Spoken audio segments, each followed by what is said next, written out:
Life of an outlaw, the life we live ain't for everybody.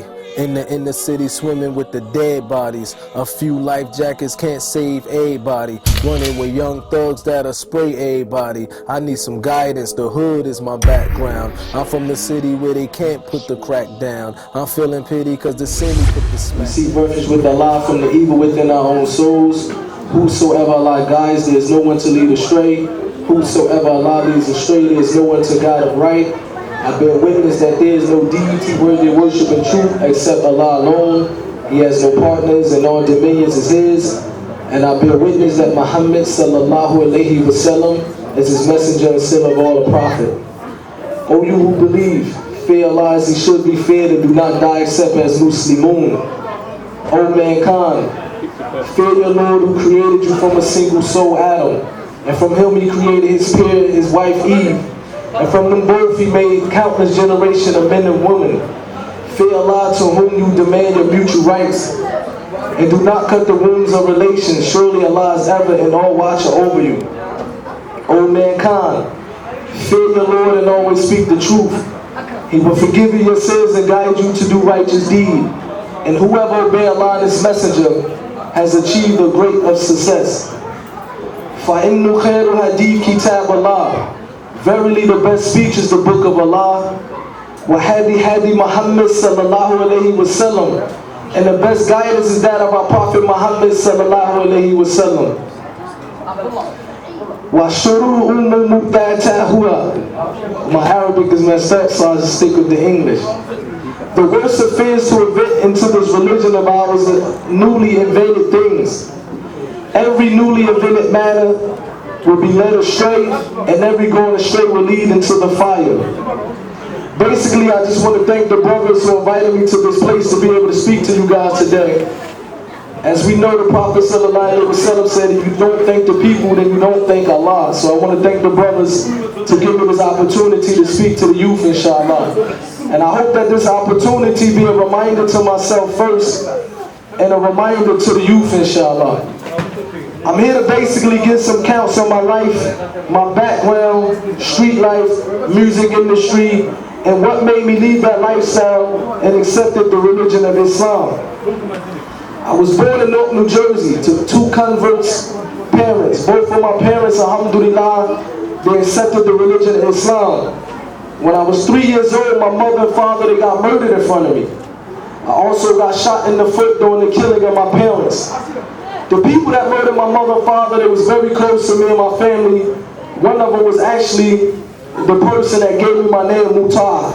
He was my so-called godfather that we used to have in Jahiliyyah. After the death of my parents, me and my brothers, we moved in a home with my grandparents. They was nice enough to let us in their house, to raise us, etc. The neighborhood that my grandparents lived in was a neighborhood, it was basically infested by criminal activities and drug activities such as drug dealing, stolen cars, shootouts, whatever you can imagine that happens in the neighborhoods of the ghettos in America. My grandmother, they lived in them type of neighborhoods. So at a very young age, my brothers and my cousins, they became the forerunners of the drug dealing in that neighborhood. And I remember the first time that I tried to follow them in their footsteps.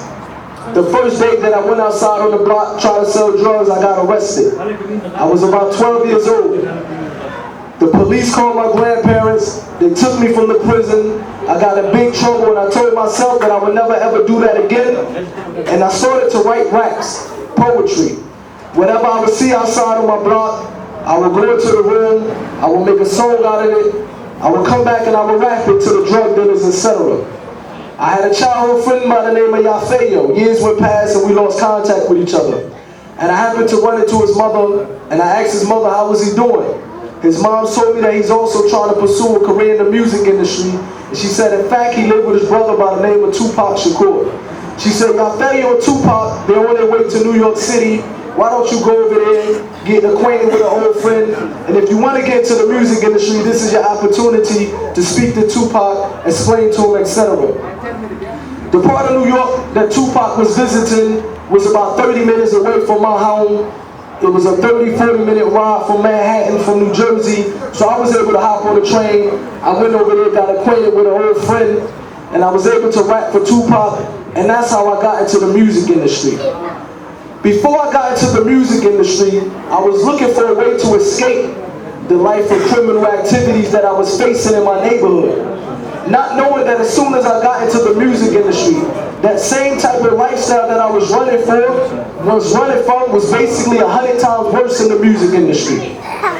And at this time, I started to get successful being with Tupac. The first record that I ever performed on, it sold 3 million records worldwide. So I started to accumulate a little money.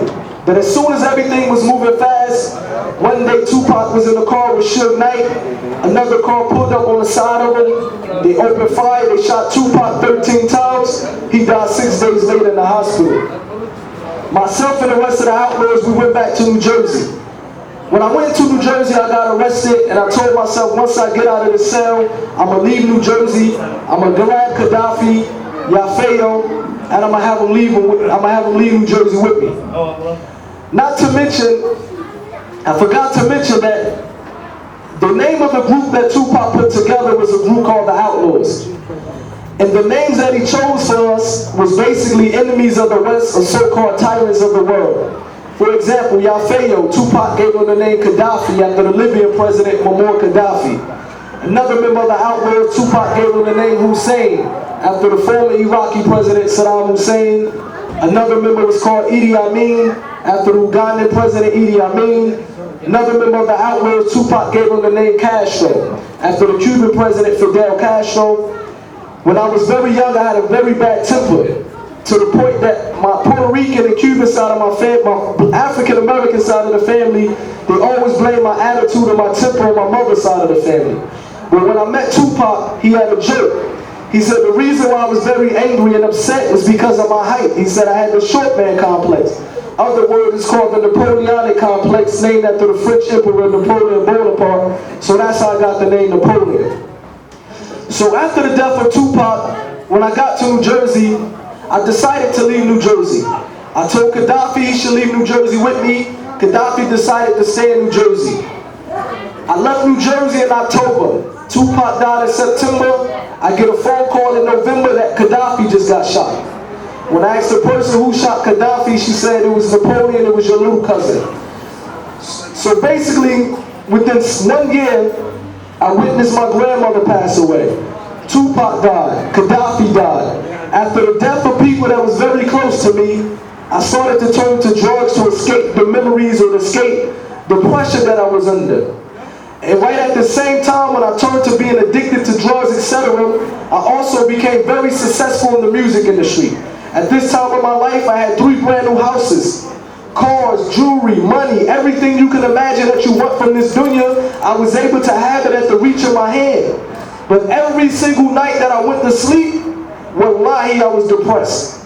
Even though I had hundreds of thousands in my bank account, even though I had brand new cars, 80,000 cars, $100,000 cars, even though I had 3 brand new houses, every single day I laid my head down, I was depressed. Now many young people, unfortunately, they believe that if you have money, you have jewelry, you have cars, that's the ultimate happiness. And if that was true, then how come you have millionaires committing suicide?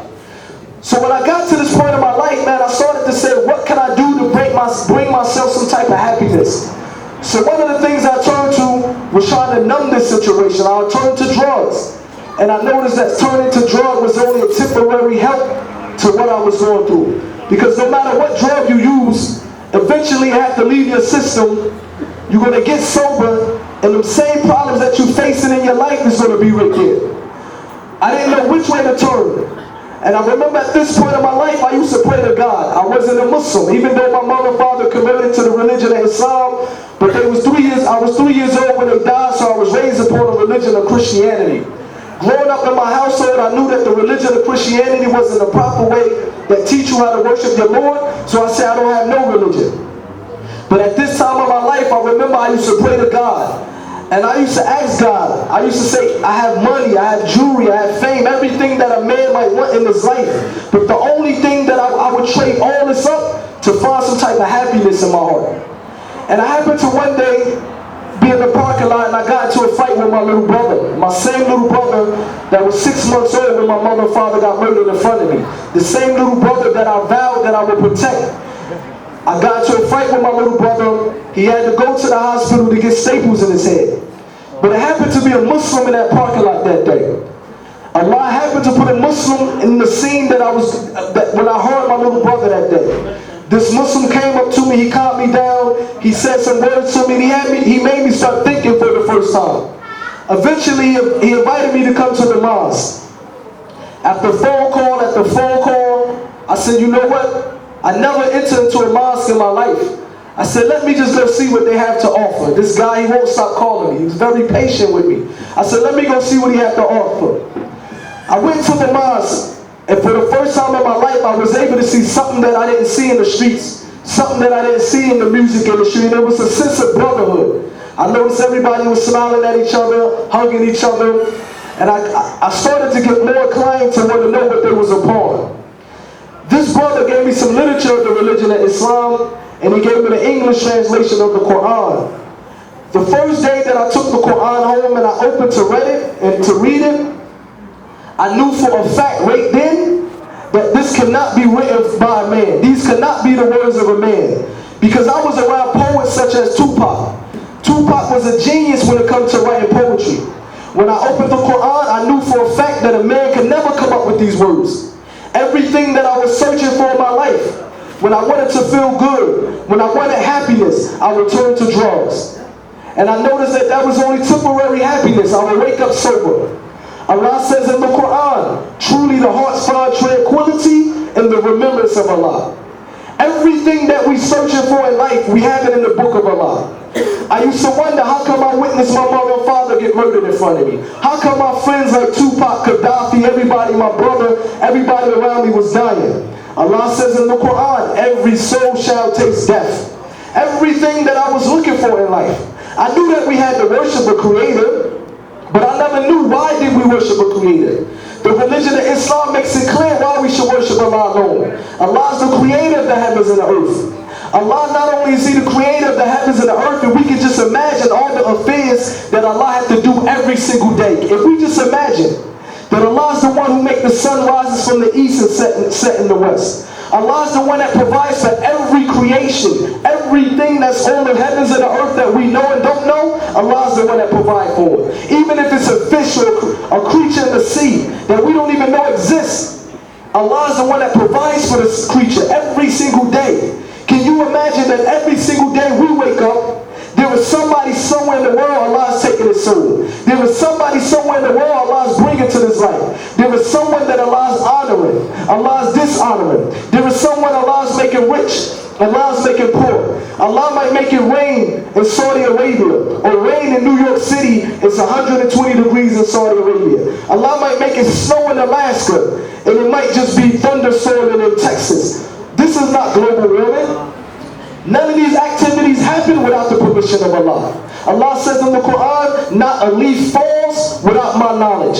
So the more that I read this, I knew for a fact that this is why Allah deserved to be worshipped alone. I was convinced. I was convinced that this was the true religion from the creator of the heavens and the earth, no doubt about it. And alhamdulillah, I was able to accept the religion of Islam. After accepting the religion of Islam, eventually I was able to walk away from the music industry by the permission of Allah. What I do now is travel around the world as a motivational speaker. I'm not a scholar of the religion of Islam because I don't have no knowledge of the religion of Islam. I'm sure most of you kids, and not all the kids in here, y'all know more about the religion of Islam than me, so I'm not here to teach nobody about the religion. I'm here to learn. But one of the things I can do is remind you guys, and I can warn you about a lifestyle that many of us in America is running away from. One of the things I don't understand, we're running away from an evil lifestyle. One of the things I don't understand is why is our Muslim kids running towards that lifestyle? The lifestyle that we're running away from, how come our Muslim youth is running towards that lifestyle? A lifestyle that's calling you to the hellfire. And Allah says in the Quran that He's inviting us to Jannah. We have a religion of guidance. Why are we putting the Quran and Sunnah to the side and we putting the 50-cent CDs in our records? We putting the 50-cent CDs in our car and we think that this is our guidance. We listen to these gangster rappers. They tell us to call our women all types of names. and we listen to these fools? How come Allah says in the Quran we have a guidance from Allah and His Messenger? We have a way of life that if we live by, inshallah, we die upon that, then we get to Jannah. If you live by the life of these rappers and you die upon that, it's a big chance you go into the hellfire. None of us should want to gamble with our religion like that. None of us should want to be the Muslims that Allah replaces with better Muslims. Because Allah doesn't need none of us in this masjid. If every single Muslim on the face of the earth never makes salat to Allah again, it doesn't hurt Allah one bit.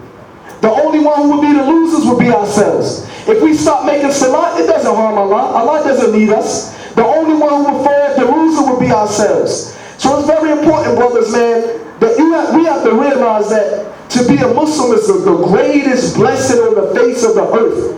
Even if you had a house made out of gold, even if you had $1 billion in your bank account, that's not a greater blessing to be a Muslim.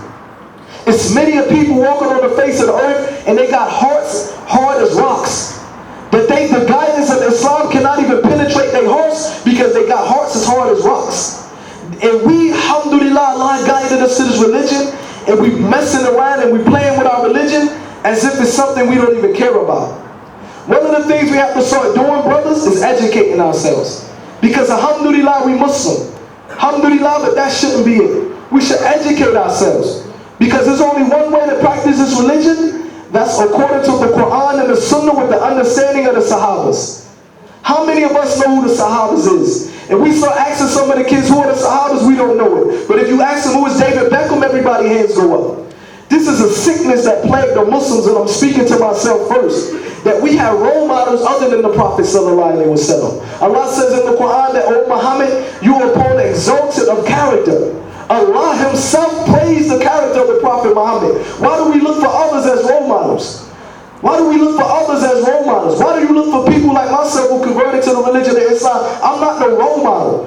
I'm a Muslim and I'm in the same boat you are. I'm a sinner just like all you guys are sinners. Our role model is the Prophet sallallahu alaihi wasallam and his Sahabas. Because these are the people that was granted paradise while they was living on earth.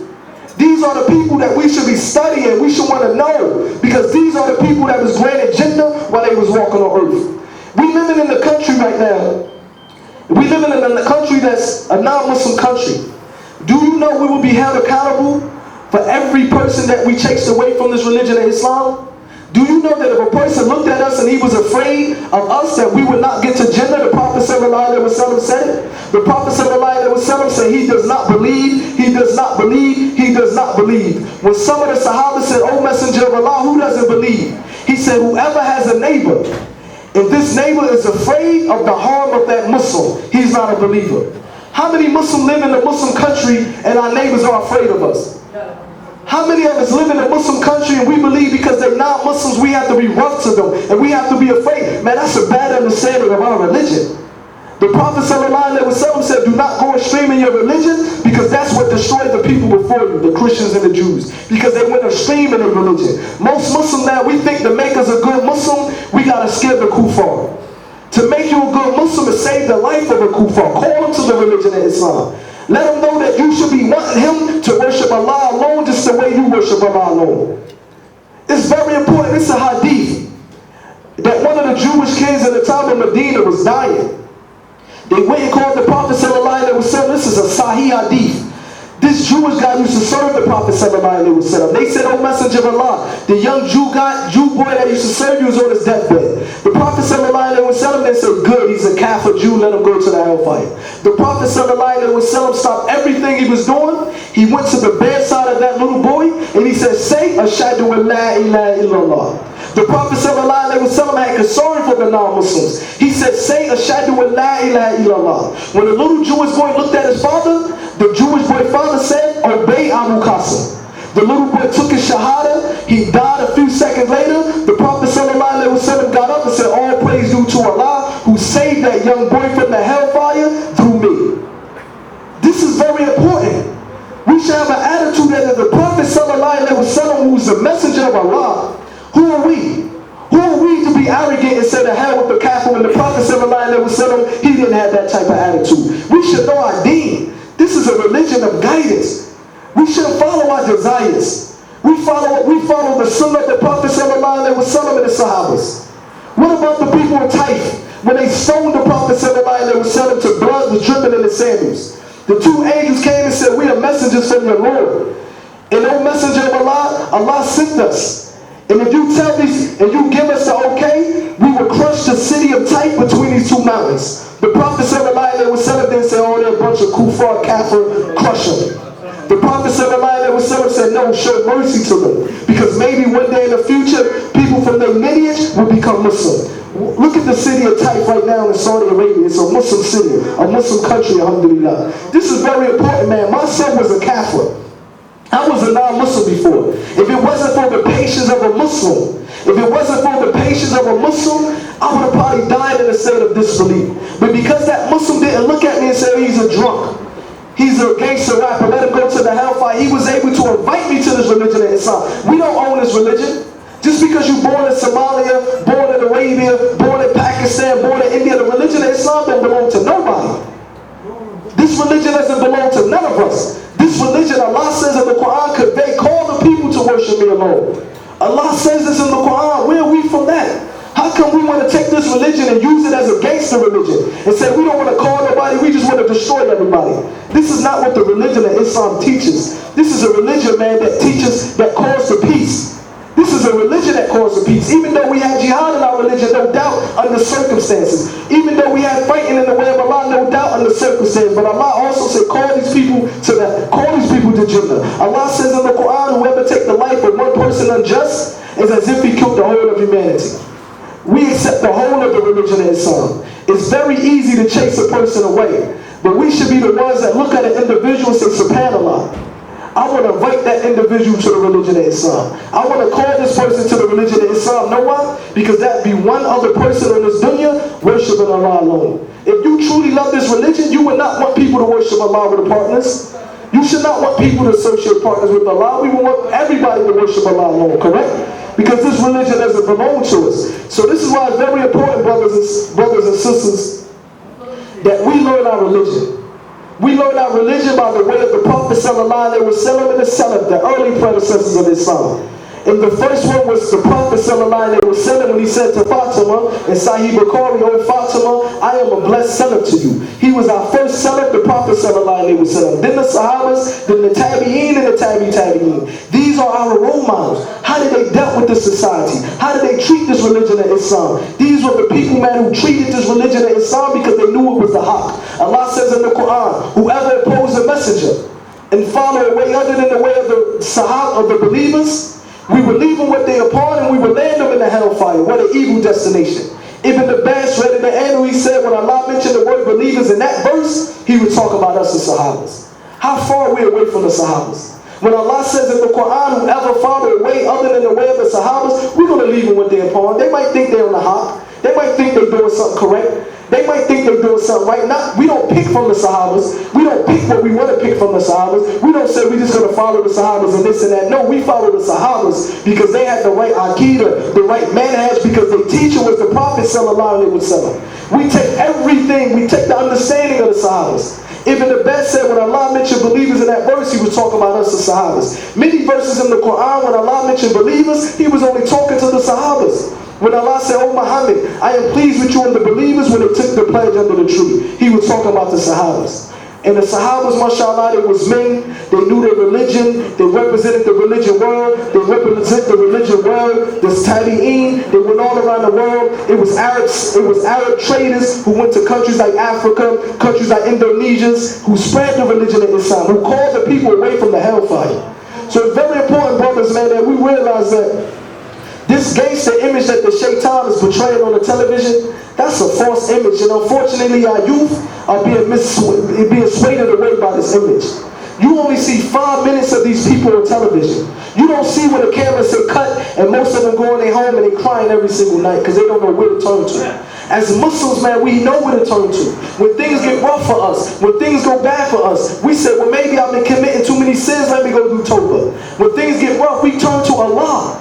We have guidance. So it's very important, man, that we realize that this is a ni'mah from Allah to be a Muslim. This is a ni'mah from Allah to be on the Quran and the Sunnah. This is very important. And do not let Allah snatch this away from us. We pray and we ask Allah that we die upon this religion. Because it's very important to be a Muslim, but the most important thing is to die upon this religion. And we want to be glad, we want to be good bearers of this religion. When somebody sees us walking down the street with a beard and a thumb, we shouldn't want the people to say, oh, let us run away, they might blow themselves up. We shouldn't want the people to say, I'm afraid that they might blow themselves up. When the Prophet ﷺ said, whoever killed himself, he's in the hellfire. He said, whoever kills himself, he didn't say, but you could kill yourself this way, but you should kill yourself this way. The brothers and the scholars said in the Arabic language, the Prophet ﷺ said, whoever killed themselves, no matter what, they're going to the hellfire. This is why we needed to know our religion. This is why we need to know what the Prophet ﷺ and his Sahabas was upon. Because Allah chose these people to aid the Prophet ﷺ. And these people were the best generation of mankind. And we follow our religion the way they follow their religion. So it's very important, man, that the religion of Islam is a middle religion. The religion of Islam is not a religion when you look like a gangster and walk down the street. Everybody want to be Umar ibn Khattab nowadays. Everybody want to be Umar. Umar was the one that wept the most from Allah's messenger. You want to be Umar, but Umar cried that night. You wanted to be Umar, but Umar was merciful. It's a time in the hadith when the Umar radiallahu seen some people from Taif talking loud in the Prophet masjid. Umar had wisdom. He went up to him and said, where are you from? They said, we from Taif. He said, oh, because if you was from Medina, the city of knowledge, and you had knowledge, then you would have had a problem with me. But being that you from another city, I'm going to let it slide. But everybody want to be Umar. We want to be harsh amongst each other. Because we want the people to say, wow, mashallah, he loves his religion. He's like Umar ibn Khattab. But we don't want to weep like Umar ibn Khattab. Everybody want to be Umar. Everybody want to be harsh so the people can look at us and say, mashallah, look at that good Muslim. He's very harsh. Allah says in the Quran, oh Muhammad, if you was harsh with the people, you would have chased the people away. We need to know our religion, man. We need to know that the religion of Islam is a middle way. And also the Sahabas, the scholars said the Sahabas wasn't people that with their head down all day, also looking like they so mashallah humble, so that the people would say, wow, the Sahabas was men. They was in the middle. These are the people, when one of the Sahabas said, when Allah created the human beings, from the best of the human beings, he made them prophets. When he took from the prophets, from the best of the prophets, he chose the Prophet ﷺ to be the one with the final revelation. And from the rest of the human beings, Allah chose the best of the human beings from the beginning of time to the day of judgment, the best of the human beings, and he made them the Sahabas. The best of mankind that Allah chose, he made them the Sahabas. And the Sahabas was from Arabia, from Africa, from Persia, from Roman.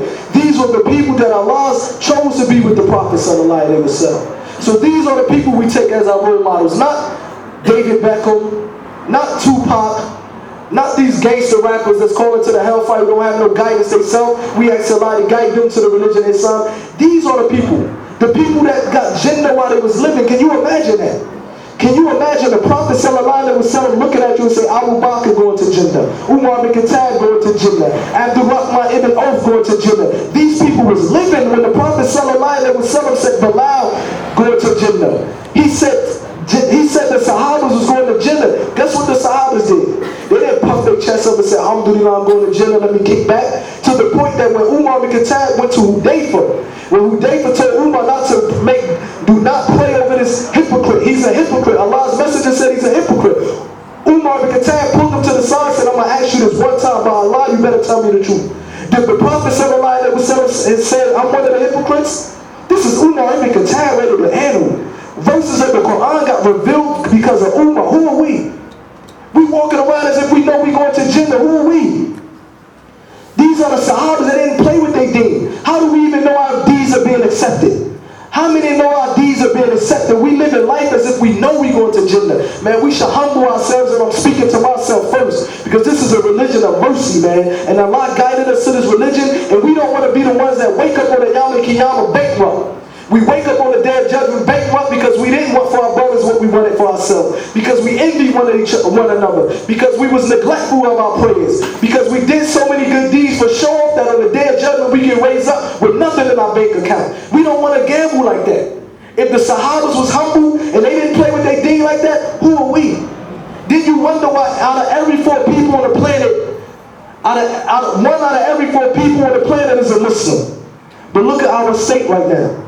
Look at the Muslim Ummah. Look at our state. You can't always blame the Jews or the Christians. We can't always blame everybody else. Allah says in the Quran, whatever evil befalls you is from what your own deeds do. Did we ever think that the Muslims around the world is punished because of some sins that we can even be doing here in Britain? Did we ever think like that? Because there was a narration where one of the Sahabas, he was with the Tabi'een. And they just conquered Cyprus. And the Sahaba was looking down, looking depressed. The Tabi'een said, why are you depressed? Allah just opened up Cyprus for us. Why are you depressed? The Sahaba who had insight said, do you see the way these women is running around in disarray? And how we put the sword to the neck of the husbands and the kids are crying. He said, the reason why I'm looking like this, because it's going to be a time that the same thing going to happen to the Muslims. He said it's going to come a time that the Muslims going to turn their back on their religion and they're going to be engaged in so much sin that Allah is going to do this to us. But we run around blame everybody. Let's blame the Jews. Let's blame the Christians. When Allah says in the Quran, whatever evil befalls you is from what your own hands put forth. Let's start blaming ourselves. Let's start blaming ourselves. Let's start saying that we wake up for Fajr. Are we making our Fajr Salat? Are we bumping gangster music instead of the Quran? Are we harsh? Are we just jihad, jihad, jihad, but we don't want to do what the Sahabas did? Before the Sahabas did any jihad, they learned Tawheed first. Are we the ones saying before Sahabas ever done that, they learned their religion? They was merciful people. Why we don't want to be like the Sahabas?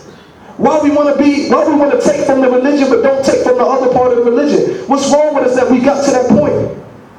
Don't be extreme in our religion, man. The reason why I keep repeating that, because I never seen more extremism in my life than till I came to Britain. Wallahi. Wallahi, I didn't see this stuff in America. I didn't see this stuff in Saudi Arabia. I didn't see that stuff until I came here amongst the youth. You see so many youth, they want to fight, what about fighting the evil within ourselves? What about fighting the evils without, how are you going to defeat an enemy when you can't even stop listening to music? You can't even stop smoking marijuana at night. You can't even stop drinking alcohol. You can't even call people to the religion of Islam, but you want to destroy people. Listen, man, we have to return back to our religion the proper way. We have guidance. And the best guidance is that of our Prophet sallallahu alaihi wasallam with the understanding of his Sahabas. The Prophet sallallahu alaihi wasallam said, I'm leaving you with two things. And if you hold on to those two things, you will never go astray. That's the Quran and the Sunnah. Many people want to stray because they want to interpret the Sahaba, they want to interpret the Quran according to their own desires. When you come to them and say, no, but the Sahabas did this, they say, no, it's 2010, we mean this. Many people got led astray because they didn't want to follow the Sunnah. They didn't want to follow the Sunnah. The Prophet ﷺ said it would be a man, and he would be sitting on his couch, and somebody would bring a narration amongst. And this individual would say, I don't want to hear the narration. I only want to follow the Quran. The Quran is from Allah. I only want the Quran. The Prophet ﷺ said, destruction to that man. Destruction to that man, destruction to that man. The Prophet ﷺ said to eat the flesh of a donkey is haram. But do you see that in the Quran? These are the words of the Prophet. No Muslim will go eat a donkey. But that verse is not in the Quran. You can't open the Quran and see the flesh of a donkey is haram. This is from the Sunnah of the Prophet ﷺ. And the Prophet said, do not go extreme in your religion, because that's what destroyed the people before us. And the Prophet ﷺ said there would come a time when Allah would take the righteous scholars away, and the people who are ignorant would be misleading the youth away. So it's very important, brothers. If we want to learn our deen, return back to the Quran and the Sunnah. Imam Malik said, what rectified the earlier generations of Muslims is what's going to rectify the later generation of Muslims, and that's Tawheed. Jazakallah khair for your time. I guess we can go to any questions and answers after this. Barakallah feekum.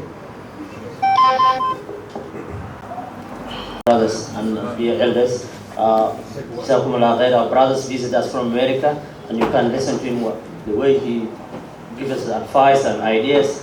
Inshallah, you can ask him any question you want, and the question will be guiding for what you think he can answer. Not every question for someone make difficult. Just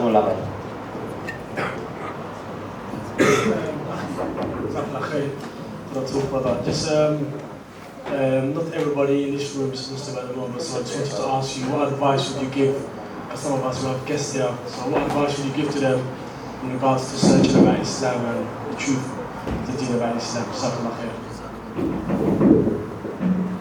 Basically, the advice I can give is that I was once in that state, you know what I mean? So I know what they're going through. One of the things, for example, most people agree that it's a creator. most people would see that somebody put the sun in the sky. Somebody put the moon in the sky.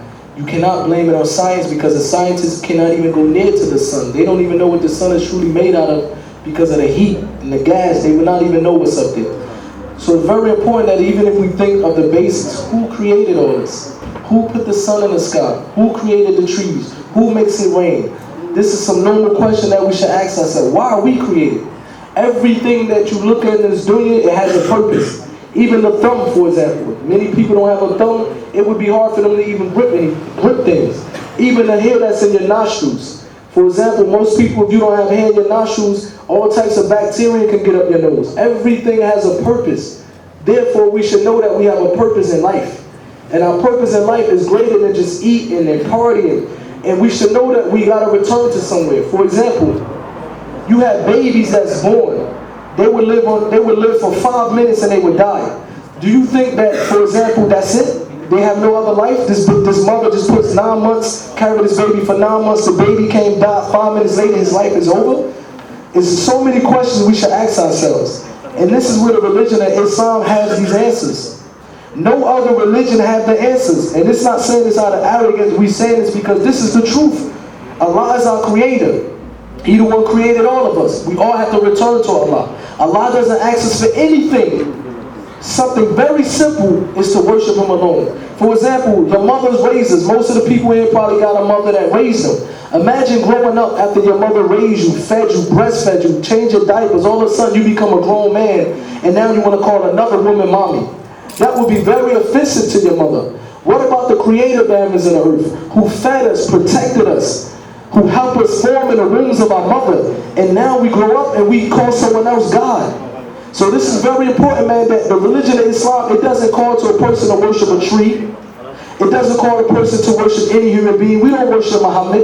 It doesn't call a person to worship animals, idols. It calls you to worship the creator of everything. The creator who created Adam. The one who created Adam out of mud. The one who created his wife from his ribs. The one who made countless generations of men. And God so merciful that He sent us many prophets and messengers to call us back to worship Him alone. So some people might say, well, what about, I'm a good person. I don't need to follow the religion of Islam. I believe in God, and I'm going to live my life according to good morals. According to good morals, to what standards? You got people in America that they believe good morals is that they can basically, they believe good morals is drinking every Friday. Ain't nothing wrong with that. I'm getting drunk only on the weekends. Some people believe good morals that go around, they have all types of standards of what they think is good. So who is better to teach us what's good than God? The creator of the heavens and the earth, because He knows what's best for us. I know some people that say, man, I'm a good person, I only smoke 3 blunts of marijuana a day. I'm not hurting anybody, but he's destroying himself. So when God says this is wrong, it's not to say it's wrong just to make things hard. At the end, that person destroys his body. So it's very important to know that in order for us to follow a way, it would be the best way that our creator taught us to live. And Allah, all He asks for us is to worship Him alone. And He said, simple as that. If you worship me alone and don't associate no partners with me, if you die upon that, you will be in heaven forever. And when you get to heaven, everything that your soul could desire, imagine living on earth, everything your soul could desire, you will have up in heaven. It will never ever end. And if you just die upon associate partners with Allah, He said that you will be in the hellfire forever, eternally. Can you imagine living in the hellfire, being roasted by a fire forever? So it's very simple, man, that our religion of Islam only calls us to the worship of the Creator. He's not asking for nothing but His rights because He's our Creator. And I would say if there's any person that's saying that's a non-Muslim, one of the things I hear a lot of people in America say, I don't want to become a Muslim, man, because it's too hard. I like to drink, I like to party. Okay, you can do all that. We're not saying that there's something good about that, but do all that. Because when the Prophet ﷺ came, he didn't start off with stop drinking, stop smoking, start partying. He called the people to worship the Creator of the heavens and the earth alone. And then when the faith entered their heart, you will leave that stuff alone on your own. Aisha, the wife of the Prophet ﷺ, she said at the beginning, if Islam would have came and said drinking alcohol was haram, having fornication was haram, she said nobody would have became a Muslim. So we're not telling you to do all that. All we're telling you to do what Allah is telling you to do, worship Him alone. Everything else will fall in its natural place. This is a religion of ease. This is a religion where it's not asking nothing from you. You don't have to pay no money every month. You don't have to get, we're not asking anything from you, man. You will save yourself from the hellfire by accepting the religion of Islam. So if there's anybody over here, man, and if you have some type of questions of the religion of Islam, I'm sure many of the people can help you. If you're thinking about your life, and if you're concerned and you love your life, then this is a chance that Allah brought you here tonight, not by accident. Everything happened for a reason. It was written that Allah brought you in this room. Hopefully we can clarify what the religion of Islam is so that you can accept this religion. And if there's anybody here, this is your day, inshallah. Once you accept the religion of Islam, the Prophet ﷺ said, all your sins are forgiven. You like a newborn baby. No matter what you've done in your past, your sins are forgiven. Jazakallah khair. Any other question, brothers? Stand up.